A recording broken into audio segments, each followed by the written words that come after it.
تعمل كده كده كده كده كده تعمل كده. انت جاي انت لسه جاي يابا. هنا كام شمس هتعمل جنان؟ معلش يابا هتصل بيك بقى 10 ايام. قفل تليفونك ليه؟ عشان انت رايب يابا، ها؟ عشان انت رايب. درايك الشنطه الزباله اللي انت عامل بيها دي. ها؟ يابا الشنطه دي ليها ذكريات معايا. تعال احكي لي انت عملت ايه في الشرب. حاضر يابا حاضر. تعال. اهدى يابا. ها. بص يابا صلي على أيوة. النبي. انا اول ما رحت شرم يابا ابنك القرش كان هياكله يابا. القرش نزلت الميه واخد بالك يابا، بعوم لقيت قرش جاي لي من بعيد عمال يبص لي كده. ابنك يخاف؟ لا يابا ابنك راجل وقلبه ميت ورقبه فاضي يابا. المهم عمال اعوم وهو بيجري ورايا، انا عمال اعوم وعمالين نقاوم بعض يابا. طلع لا مش هتموتني مش هتموتني. رحت قلعت الشنطه يابا وتك تك تك واديته في عينه اليمين، وبعد كده اديته في عينه الشمال، اغمى عليه، ركبته فيه، اديته سوبليكس، رحت خدته فوق كتافي يابا، ولقيت الجمهور يابا عمال يسقف لي يسقف لي يا شيخ. مالش اللي انت فيه. عايزك تيجي معايا بكره عشان رايح افطر.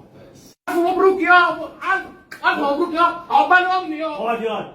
انا عايزك تقنع اخوك عادل عشان مش موافق بالجواز. خلاص يابا انا هروح اقنعه يابا، هروح اقنعه. الو ايه يا عادل؟ اهلا يا احمد، اخبارك؟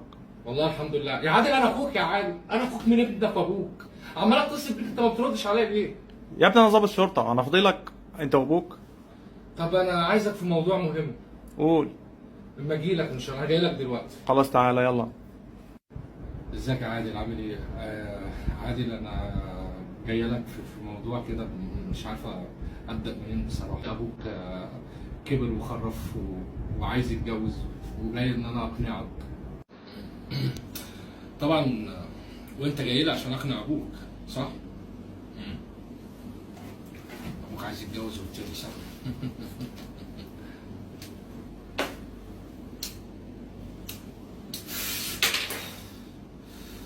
بص يا احمد، انا راجل ضابط شرطه، بخاف على نفسي،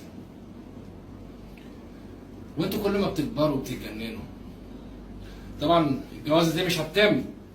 روح لابوك، عادل بيقول لك الجوازه دي مش هتتم. ما فكرتش في امك؟ طبعا ما هتفكر في امكم. امكم اللي ربت، اللي تعبت، اللي حتى الان صبره قرفكم والبلاوي اللي انتوا بتعملوها، وفي الاخر جازتها ان ابوك راح يتجوز. ما فكرتش ان ابوك لما يتجوز امك ايه اللي هيحصل لها؟ طبعا هيتجوز ومش هيقول لها ومش هيعرفها ان ما عندوش الجرأة ان هو يواجهها. اسمع كويس الكلام اللي انا بقوله لك. انت كمان انا سامع عنك كلام مش كويس، وبيجي لي عنك اخبار مش كويسه. عارف يا احمد، لو وقعت تحت ايدي هنسى ان انا اخوك. العمر بيجري يا احمد، العمر بيجري.